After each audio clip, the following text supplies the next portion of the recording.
Es begann mit einem Flüstern unter dem Sand, einer Vibration, die zu seltsam war, um sie zu ignorieren, und zu präzise, um Natur zu sein. Etwas Uraltes hatte sich im Schatten der großen Pyramide bewegt, und die klügsten Köpfe der Welt sahen sich plötzlich mit dem Unmöglichen konfrontiert. Es ist nicht das erste Mal, dass sich die Geschichte weigert, begraben zu bleiben. Denken Sie nur an die Himmelsscheibe von Nebra in Deutschland, ein Relikt, das einst als Fälschung abgetan wurde und heute als eine der ältesten Karten der Sterne gilt. Ägyptens Schweigen ist gebrochen. Und was dabei herausgekommen ist nicht nur Archäologie, es ist eine Offenbarung. Lassen Sie uns in den Sand treten und die erste von 20 Entdeckungen machen, die zu schockierend sind, um sie zu glauben. Geheimnisse unter dem Sand. Gerade als wir dachten, der Sand von Gizeh hätte alle seine Geheimnisse preisgegeben, bebte der Boden zurück. Es war im Mai 2024, als ein Archäologenteam einen Teil des westlichen Friedhofs in der Nähe der großen Pyramide untersuchte, eine Stätte, die so gründlich erforscht ist, dass sie praktisch aus dem Lehrbuch stammt. Aber dann sprangen die Instrumente an, das Bodenradar leuchtete auf. Die elektrische Widerstandstomographie, eine Art Röntgenblick für Schmutz, zeigte etwas, das niemand erwartet hatte, eine perfekt geometrische, L-förmige Struktur. Scharfkantig und unverkennbar künstlich, nur 2 Meter unter der Oberfläche. Und darunter eine zweite Anomalie, größer, tiefer, ungefähr 10 Meter tiefer. Keine Grabmarkierungen, keine Mastabas, nur Wüste, flach und ruhig seit Tausenden von Jahren, aber nicht leer. Was liegt darunter? Ein geheimer Eingang? Eine seit dem Alten Reich unberührte Grabkammer? Das Team hält sich bedeckt, aber hinter den Kulissen herrscht helle Aufregung. Manche flüstern, es sei der bedeutendste Fund seit Jahrzehnten. Stellen Sie sich vor, ein versiegeltes Gewölbe, seit über 4000 Jahren ungestört, die Luft darin wurde zuletzt von Händen berührt, die älter sind als die meisten Sprachen. Und hier wird es noch surrealer. An dieser Entdeckung war dieselbe in Deutschland hergestellte Scan-Technologie beteiligt, die einst verborgene Räume im Grab von Tutanchamun aufdeckte. Ja, dieselbe Innovation, die in Europa geboren wurde und nun die Schichten eines der ältesten Rätsel der Menschheit entschlüsselt. Ein subtiles Echo auf den Moment der Himmelsscheibe von Nebra. Als ein vergrabenes Artefakt in Sachsen-Anhalt die Geschichte unseres Verständnisses der Sterne neu geschrieben hat. Handelt es sich um einen vergessenen Pharao, eine untergegangene Dynastie oder um etwas noch Seltsameres? Was auch immer es ist. Der Countdown für die Ausgrabung hat bereits begonnen. Und die Welt hält den Atem an. Der verborgene Gang des Cheops. In einer schockierenden Wendung eines der größten architektonischen Kunststücke der Geschichte wurde ein verborgener Korridor im Inneren der großen Pyramide von Gizeh entdeckt. Über 4500 Jahre lang blieb er völlig verborgen. Bis jetzt. Im März 2023 entdeckten Wissenschaftler des Scan-Pyramidenprojekts einen 9 Meter langen Korridor, der sich hinter der Nordwand der Pyramide befindet. Und wie sie ihn gefunden haben, mit Hilfe der Myonentomographie, einer hochmodernen Technologie, die verborgene Räume mit Hilfe kosmischer Strahlung aufspürt. Keine Ausgrabungen, keine Beschädigungen, nur reine Wissenschaft. Die enthüllt, was die alten Baumeister nie sehen wollten. Dies ist nicht nur eine zufällige Lücke im Stein, es ist eine perfekt strukturierte Passage, die seit der Zeit des Pharaos Cheops unberührt ist. Der Korridor befindet sich direkt über dem ursprünglichen Eingang der Pyramide und wirft Fragen auf, die noch niemand vollständig beantworten kann. War er ein Köder, um Grabräuber zu täuschen? Ein versteckter Weg zu etwas Tieferem oder ein vergessener Teil des heiligen Entwurfs der Pyramide? Besondere Entdeckung. Sie haben die Pyramiden schon einmal gesehen. Aber diese neue Entdeckung in den Pyramiden von Gizeh schockiert die Welt über Nacht und verwandelt sie in etwas, das alles umschreibt, was wir zu wissen glaubten. Ein neu entdecktes Loch im Sand von Gizeh, das mit glühenden roten Spulen ausgekleidet ist aufgebrochen. Handelt es sich um ein verborgenes Portal, eine schiefgelaufene geheime Ausgrabung oder den Beweis für eine Vertuschung, die erst jetzt aufgedeckt wird? Was geht wirklich unter dem Wüstenboden vor sich? Schreiben Sie uns Ihre Meinung. Goldsüngige Mumien. In einer 2000 Jahre alten Kammer in Mittelägypten wurde etwas wirklich Bizarres entdeckt. Mehr als ein Dutzend goldene Zungen und mit Gold überzogene Fingernägel, sorgfältig platziert und konserviert in einer alten rituellen Umgebung. Der Fund hat die Archäologen in Erstaunen versetzt Nicht nur wegen seiner Seltenheit, sondern auch wegen seiner Aussagen über spirituelle Praktiken und Glaubensvorstellungen. Diese goldenen Ergänzungen waren nicht nur dekorativ. Nach Ansicht von Experten sollten sie wahrscheinlich die Kommunikation mit Osiris, dem ägyptischen Gott der Unterwelt, erleichtern. Hier ging es nicht um Reichtum, sondern um rituelle Macht. Eine goldene Zunge symbolisierte die Fähigkeit, im Jenseits zu sprechen, ein Recht, das wahrscheinlich der Elite und den spirituell Bedeutenden vorbehalten war. Noch erstaunlicher ist der Zustand dieser Gegenstände. Auf zeremoniellen Artefakten sind noch Reste von Blattgold zu sehen, und Fragmente von verzierten Masken und rituellen Gegenständen liegen überall in der Kammer verstreut. Jedes Detail deutet auf eine ausgeklügelte symbolische Tradition hin, die spirituelle Autorität und ewige Verbindung gewährleisten soll. Das Besondere an dieser Entdeckung ist ihr Umfang. Eine einzige Goldzunge zu finden, wäre schon außergewöhnlich. Aber die Entdeckung von mehr als einem Dutzend an einem einzigen heiligen Ort ist beispiellos. Grabmal des Thutmose II. Einer der größten Pharaonen Ägyptens ist durch die Artefakte und die Architektur eines lange verschollenen Grabes endlich wieder aufgetaucht. Eine Entdeckung, die die archäologische Welt erschüttert. Das Grab von Pharao Thutmose II wurde zum ersten Mal seit über 3500 Jahren wiedergefunden. Experten sprechen vom bedeutendsten Fund seit dem Grab von König Tut im Jahr 1922. Im Februar 2025 entdeckte ein Team bei Arbeiten in der Nähe des Tals der Könige eine tief unter Fels und Sand verborgene Grabstätte. Dies war nicht nur eine weitere Kammer mit zerbrochenen Töpferwaren, sondern ein königliches Grab, gefüllt mit Grabbeigaben, anschaulichen Wandinschriften und Hinweisen, die unser Wissen über die 18. Thutmose II herrschte in einer entscheidenden Zeit, doch seine letzte Ruhestätte blieb ein Geheimnis. Manche glaubten sogar, sie sei zerstört oder für immer verloren. Dass das Grab nun endlich weitgehend unversehrt gefunden wurde, ist ein großer Erfolg. Obwohl das Grab Anzeichen von Überschwemmungen und strukturellen Schäden aufweist, ist die Handwerkskunst im Inneren unbestreitbar. Die Wände sind mit Hieroglyphen bedeckt und es wurden Fragmente von mit Gold überzogenen Gegenständen gefunden. Es handelt sich nicht nur um Relikte, sondern um historische Goldminen, die Einblicke in königliche Bestattungspraktiken bieten, die seit Generationen nicht mehr sichtbar waren. Tür zum Jenseits. Was für eine antike Zivilisation baut ein 5 Meter langes Tor, das nirgendwo hinführt? Und vor allem, warum? In einer der schockierendsten Entdeckungen der letzten Jahre in Ägypten haben Archäologen in Saqqara eine massive Scheintür aus rosa Granit entdeckt, die über 4400 Jahre alt ist. Dies war nicht nur eine königliche Dekoration. Man glaubte, dass es ein buchstäblicher Übergang ins Jenseits war. Sie wurde für Prinz Userire, den Sohn von Pharao Userkaf, angefertigt. Hier wird es nun wild. Diese sogenannte Tür zur Unterwelt war kein Eingang im eigentlichen Sinne. Die alten Ägypter glaubten, dass diese symbolischen Türen es den Toten ermöglichten, zwischen den Welten zu wechseln, Opfergaben zu empfangen und mit dem Land der Lebenden verbunden zu bleiben. Und diese hier ist eine der größten und am besten erhaltenen, die ihr gefunden würde. Das mit heiligen Hieroglyphen verzierte Tor, das die Überreste des Grabes überragt, ist ein Meisterwerk der Macht und des Glaubens. Trotz der Jahrtausende, die sie unter dem Sand von Saqqara begraben war, sind die Schnitzereien immer noch scharf und die Farben immer noch kräftig. Wie konnte etwas so Gewaltiges so lange unberührt bleiben? Verlorene Tempelmauern.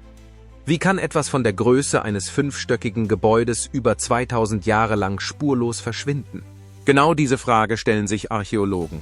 Nachdem sie im ägyptischen Sohag einen kolossalen Tempelpylon mit einer unglaublichen Breite von 50 Metern ausgegraben hatten, stellte sich heraus, dass dieses neu entdeckte Tor zu einem gewaltigen ptolemäischen Tempel gehörte, der unter der Herrschaft von König Ptolemaios VIII gebaut wurde. Und bis jetzt hatte niemand eine Ahnung, dass sie unter der alten Stadt Athribis begraben war. Dies ist nicht nur ein Haufen alter Ruinen. Es ist ein monumentales Bauwerk, das einst errichtet wurde, um Götter und Könige zu beeindrucken. Der Pylon, aus massivem Stein gehauen und mit Hieroglyphen bedeckt, markierte den Eingang zu einem großen Heiligtum. Und irgendwie ist er aus der Geschichte verschwunden. Wie konnte etwas so Großes so lange verborgen bleiben? Die Kriegerfestung von Ramses II. Ein bahnbrechender Fund in der nordwestlichen Wüste Ägyptens hat den Vorhang darüber gelüftet, wie Pharao Ramses II sein Reich sicherte. Archäologen haben etwas freigelegt, das wie eine vollständige Militärkaserne von vor über 3000 Jahren aussieht. Und sie gibt uns einen unverfälschten Einblick in das Leben, die Ausbildung und den Kampf antiker Soldaten. Die Ausgrabungsstätte umfasst gut erhaltene Lehmziegelgebäude, Lagerräume für Waffen und, besonders beeindruckend, ein Bronzeschwert, in das das königliche Zeichen von Ramses II eingraviert ist. Das ist nicht nur ein cooles Artefakt. Es ist ein echtes Machtsymbol eines der berühmtesten Herrscher Ägyptens. Dies war auch kein zufälliger Außenposten. Der Grundriss ist straff, 2 symmetrische Flügel, die durch einen zentralen Korridor getrennt sind, der wahrscheinlich der Effizienz und der Verteidigung diente. In der Umgebung fanden sich Anzeichen für das tägliche militärische Leben: Kochöfen, Fischknochen, Tonscherben und sogar persönliche Gegenstände wie Perlen, Skarabäen und Kohlezangen. Dies waren nicht nur Krieger.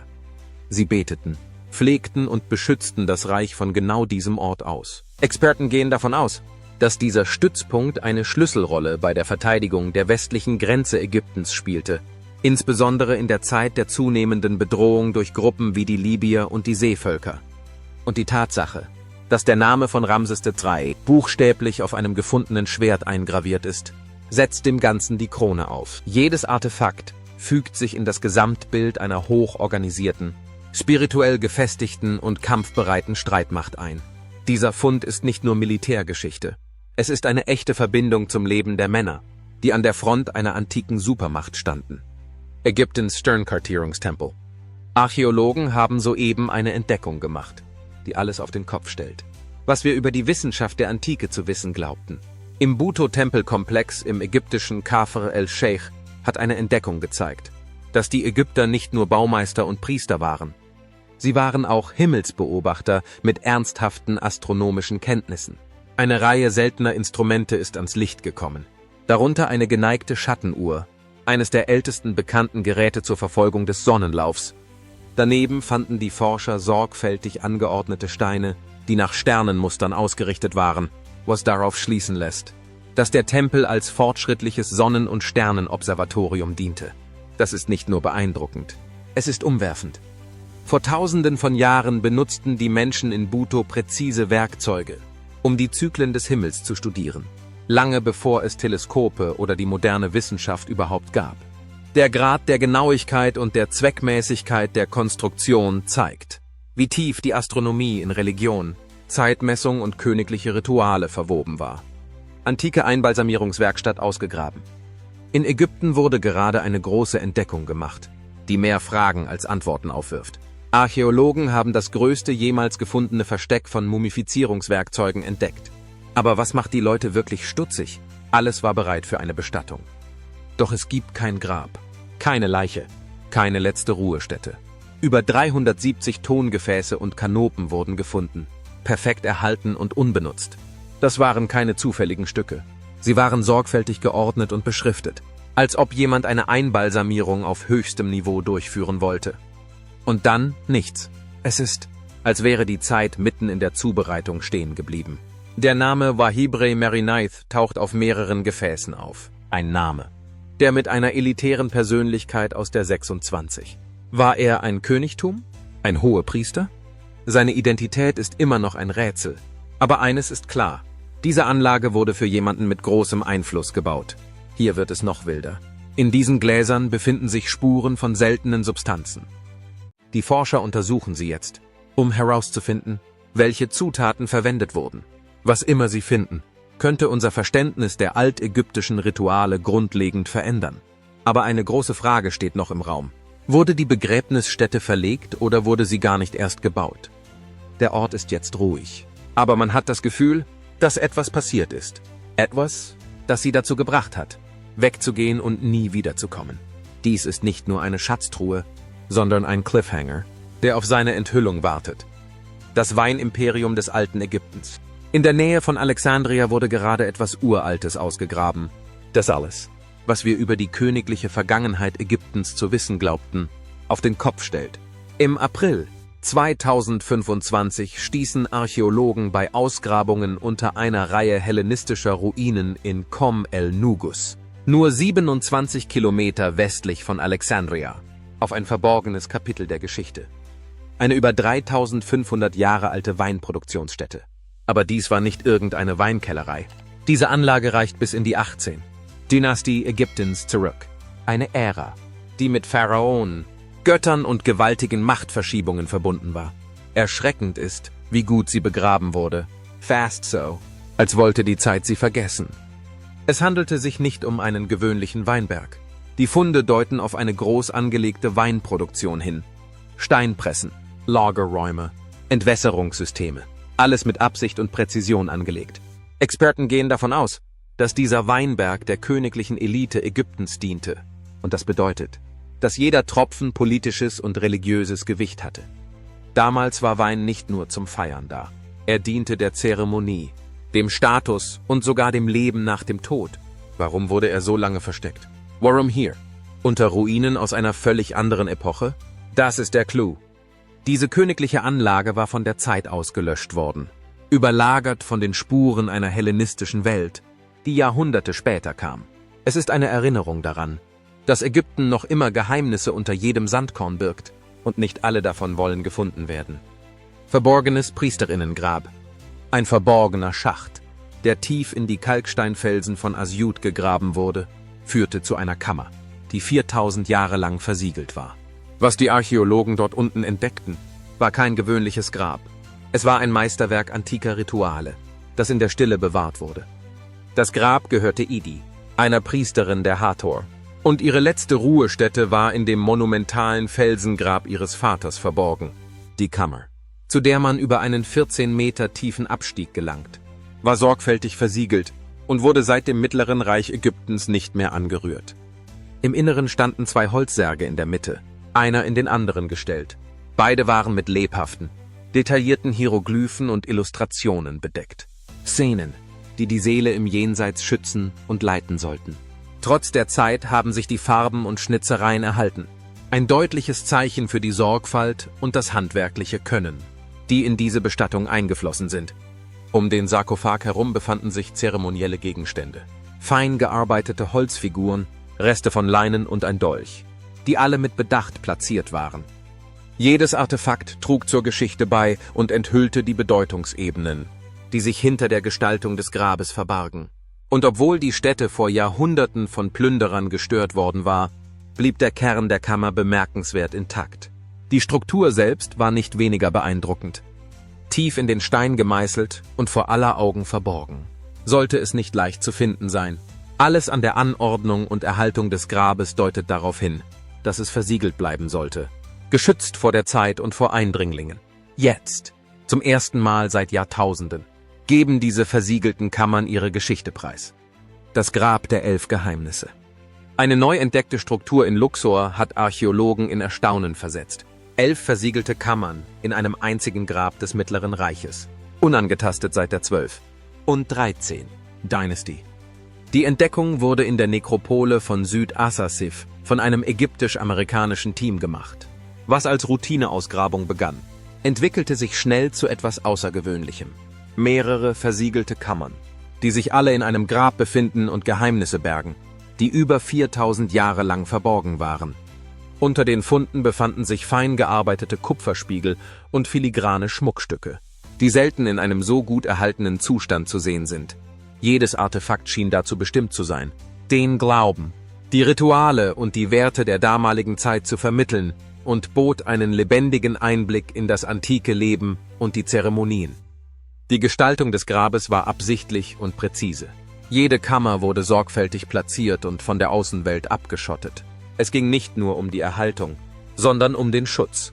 Die gesamte Anlage deutet auf einen rituellen Zweck und den Wunsch hin, etwas Heiliges zu bewahren. Jetzt geben diese versiegelten Kammern zum ersten Mal seit Jahrtausenden ihre Geschichte preis. Das verlorene Gesicht der Kleopatra. Ein neues Artefakt hat eine der kontroversesten Debatten der modernen Archäologie ausgelöst. Eine Marmorbüste, die in den Ruinen von Taposiris Magna entdeckt wurde, könnte das wahre Gesicht von Kleopatra VII enthüllen. Die Büste wurde bei Ausgrabungen in der Nähe von Alexandria in der Nähe eines Tempels gefunden, von dem lange Zeit angenommen wurde, dass er mit dem letzten Pharao Ägyptens in Verbindung stand. Das aus weißem Marmor gefertigte Stück mit seinen scharfen, ausgeprägten Zügen sticht hervor. Sie entspricht nicht den römischen Stilisierungen oder früheren ägyptischen Formen. Es wirkt persönlich, absichtlich. Die Experten sind geteilter Meinung. Einige argumentieren, dass es perfekt in die Zeitlinie und den Ort passt. Andere sagen, das Fehlen von Inschriften mache die Identifizierung unsicher. Aber eines ist klar, die Handwerkskunst lässt vermuten, dass sie hergestellt wurde, um eine Person mit hohem Status zu verewigen. Und Kleopatra, als Königin und Symbol des Widerstands gegen Rom, passt mehr als jeder andere in diese Rolle. Hier geht es nicht nur um Kunst, sondern auch um Identität. Kleopatras Bild wird seit Jahrhunderten diskutiert, umgedeutet und umgestaltet. Wenn diese Büste authentisch ist, stellt sie lange gehegte Vorstellungen über ihr Aussehen und ihre Darstellung zu ihrer Zeit in Frage. Das zeitlose Grabmal von Saqqara. Ein steinernes Tor, das 4500 Jahre lang versiegelt war, wurde soeben aufgebrochen. Was dahinter wartete, war nicht nur uralt, sondern auch vielschichtig. Beunruhigend und anders als alles, was Archäologen erwartet hatten. Im Inneren des in den Fels gehauenen Grabes in Saqqara entdeckten die Forscher nicht nur Relikte aus der zweiten ägyptischen Dynastie, sondern auch aus Jahrhunderten weit darüber hinaus. Die Stätte wurde über mehrere Epochen hinweg immer wieder aufgesucht und möglicherweise verehrt. Statuen von Isis und Harpokrates, Göttern aus viel späteren Zeiten, wurden neben Artefakten aus einer Zeit gefunden, die lange vor ihrer Verehrung lag. Das wäre nicht möglich gewesen. Das Grabmal selbst wurde mit Präzision geschnitzt. Seine auf Dauerhaftigkeit ausgelegte Struktur ließ auf einen elitären Status schließen. Doch das Vorhandensein späterer Opfergaben wirft eine beunruhigende Frage auf. Warum wurde diese Stätte nie vergessen? Wer kehrte immer wieder zurück und zu welchem Zweck? Jede Kammer schien der vorhergehenden zu widersprechen. Dies war nicht nur ein Begräbnis. Es wurde eine Zeitlinie, verdichtet in einem heiligen Raum. Und keine klare Aufzeichnung erklärt. Warum?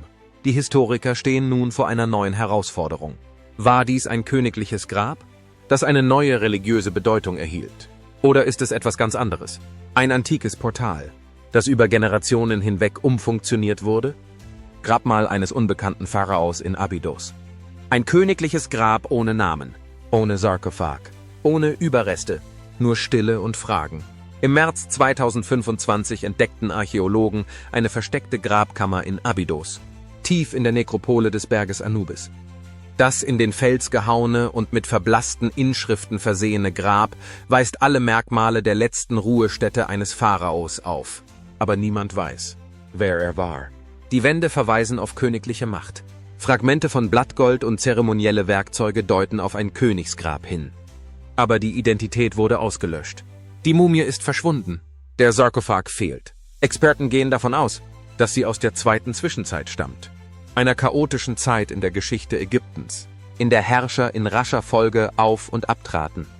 Bei dieser Entdeckung könnte es sich um einen Pharao handeln, der durch die Zeit verloren gegangen ist, absichtlich aus den Aufzeichnungen gelöscht oder im Verborgenen begraben wurde.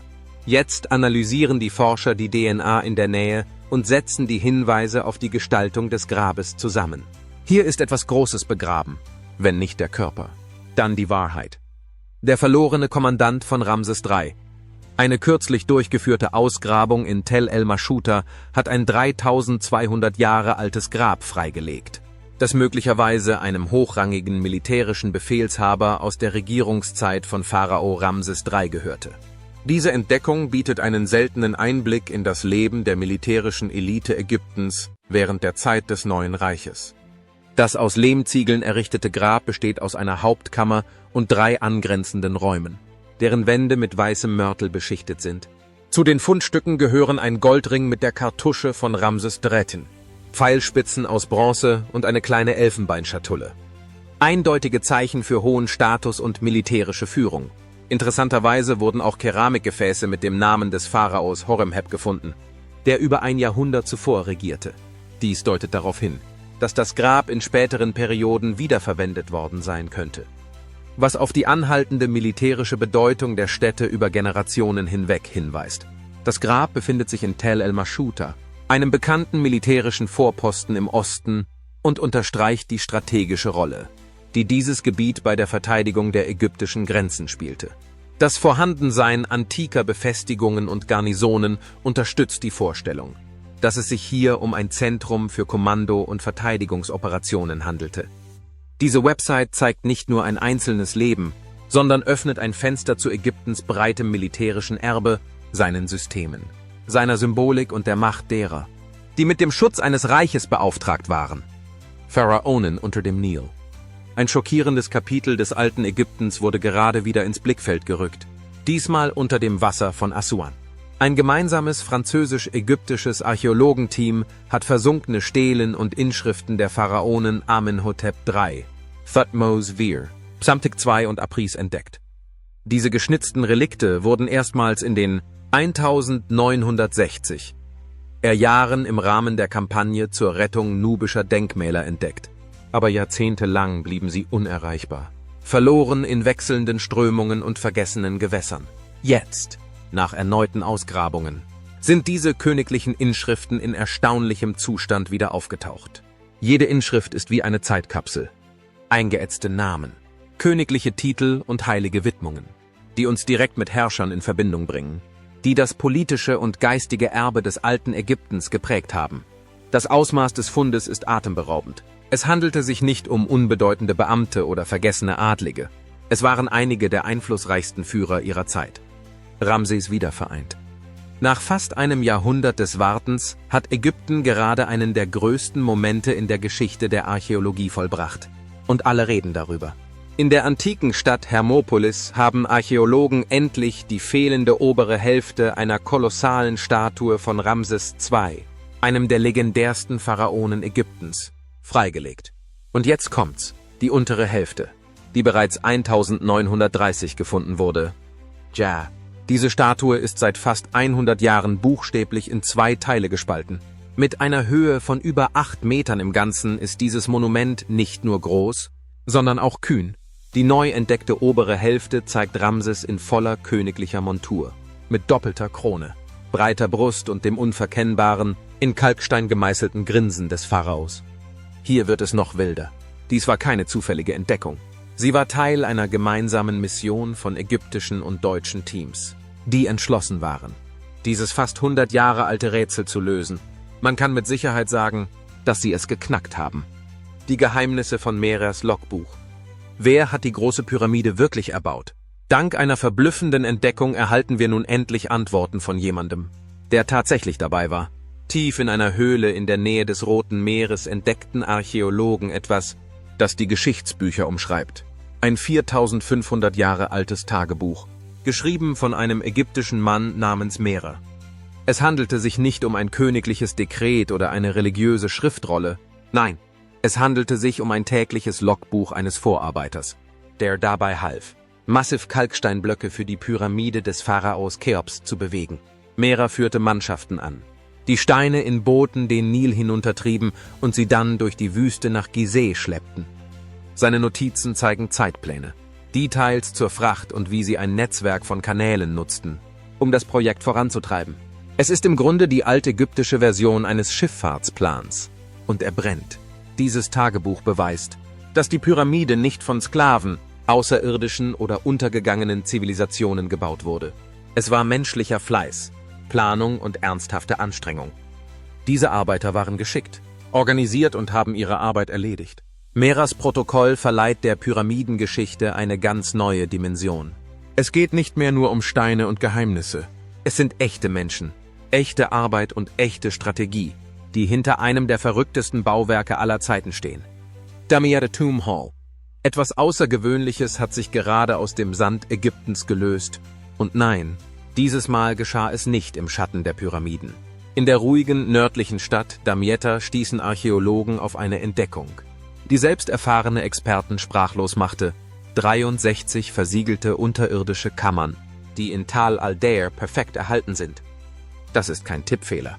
63. Verborgene Gräber, unberührt von der Zeit, von Plünderern oder vom Wetter.